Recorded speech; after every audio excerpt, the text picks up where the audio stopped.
When you think of Walmart, you probably think of that giant store down the road, right? The place with the low prices. But honestly, that's just scratching the surface. The real story here is this 6-decade epic of incredible ambition, a brush with extinction, and one of the most amazing business transformations maybe ever. This is a story of how a small-town shopkeeper built a global empire, how that empire nearly crumbled, and how it's being completely reimagined for the future. All right, so here's how we're going to break this incredible story down. We've got four main parts. First, we're going to look at Sam Walton's original game-changing formula. Then we'll get into the digital challenge, the thing that almost took the whole company down. After that, we'll uncover its hidden advantage, its real secret weapon. And finally, we'll see exactly how Walmart is positioning itself to dominate the future of retail. So let's go all the way back to the beginning. See, back in the middle of the 20th century, retail was all about the big cities, all about flashy sales. And then this guy, Sam Walton, comes along. He was raised during the Great Depression, so he was obsessed with value, and he had this totally radical idea. What if we could bring big city prices to small-town America? And this quote, this wasn't just some nice little plaque on the wall for Sam Walton. This was the company's entire operating system. Everything, and I mean absolutely everything, was built around serving that one boss, the customer. This relentless focus was the bedrock for everything that came next. And you can just see from this timeline how quickly that idea exploded. From one single store in 1962, Walmart just took off like a rocket. They went public in 1970, which gave them the cash to expand, and by '79, they hit $1 billion in sales, faster than any company in history had before. The crazy part? Competitors like Kmart didn't even see them coming. They just wrote off this little store from Arkansas until it was way, way too late. So how'd they do it? What was the secret? Well, it all came down to this one simple but incredibly powerful concept, EDLP, or everyday low prices.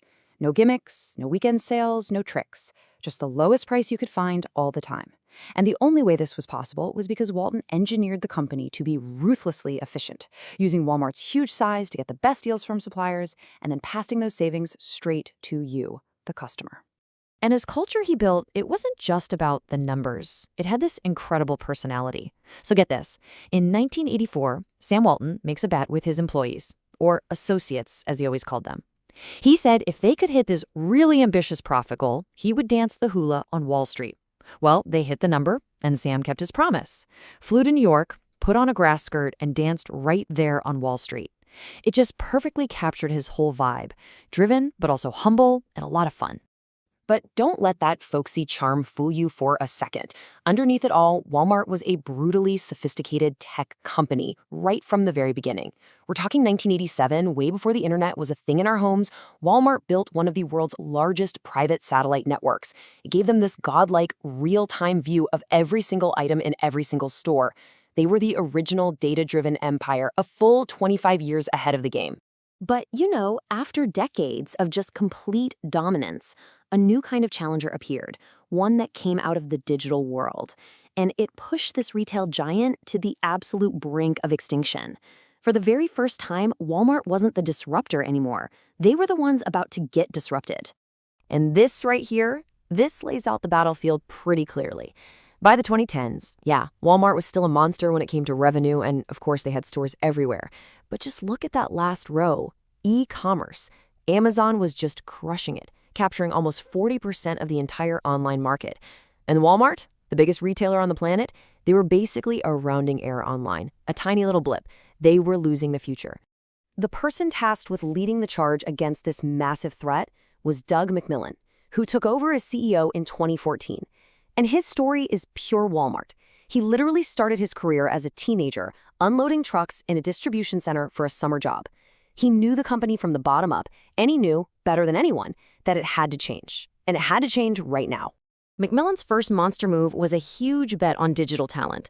In 2016, Walmart dropped $3.3 billion to buy a company called Jet.com. Now, they weren't just buying a website. What they were really buying was an e-commerce brain, a whole team of digital natives who could help fundamentally change Walmart's culture from the inside. And believe it or not, the bets just got bigger from there. 2 years later, they spent an absolutely staggering $16 billion to buy a majority stake in Flipkart, which is the e-commerce leader in India. This wasn't a defensive move anymore. This was pure offense, planting the Walmart flag in what was about to become one of the biggest digital markets in the entire world. Okay, so Walmart is spending billions trying to fight its way back. But it turns out their greatest weapon in this new war wasn't something they could just go out and buy. No, it was something they had been quietly building, piece by piece, for over 50 years. And this brings us to their true hidden advantage. So let me ask you, what do you think it is? Is it their famously low prices? Is it the brand name that everybody knows? Or is it just the fact that they have a store on every corner? Well, all those things are super important, but they're not the advantage itself. They're actually just the result of the company's real engine. The answer is this: the most sophisticated, most efficient supply chain in human history. It is a work of art, a masterpiece of logistics. We're talking about innovations like cross-docking, which lets them move products without ever storing them, and Retail Link, a system that gives their suppliers a live feed of sales data. This is the deep, wide moat that no competitor, not even Amazon, could just go out and build overnight. And here is where they turned the tables. This is how they weaponized that supply chain for the digital age. It turns out that 90%, 9 out of 10 Americans, live within 10 miles of a Walmart store. All of a sudden, their 4,600 stores in the US weren't just places to shop anymore. They were now hyper-local fulfillment centers. They became a last-mile delivery network that Amazon could only dream of having. So let's see how all of this comes together to shape the company's future. By turning what everyone thought was their biggest weakness, all those expensive physical stores, into their greatest strength, Walmart didn't just survive the digital attack. It actually set itself up to completely dominate the next chapter of commerce. And I mean, the results really do speak for themselves. This chart shows you exactly what happened. In just a handful of years, their global e-commerce sales shot up an incredible 22 times, hitting over $120 billion. The comeback was real, and it was absolutely spectacular. So now Walmart is using its massive scale to build totally new businesses on top of its retail foundation. It's turning into a high-tech ad company with its retail media network. It's using AI for everything from predicting what you'll buy next to helping its own employees. It's automating warehouses and, yeah, you heard that right, it's building a drone delivery network. And look, this isn't some sci-fi fantasy for the distant future. This is happening right now. Walmart has already completed over 150,000 commercial drone deliveries.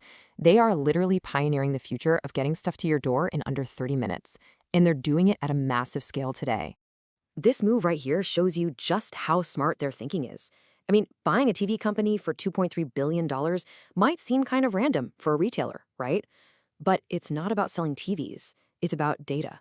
This move gives Walmart's super profitable ad business a direct pipeline into 18 million living rooms. It lets them connect the dots and prove that an ad you saw on your Vizio TV actually led you to buying that product in their store.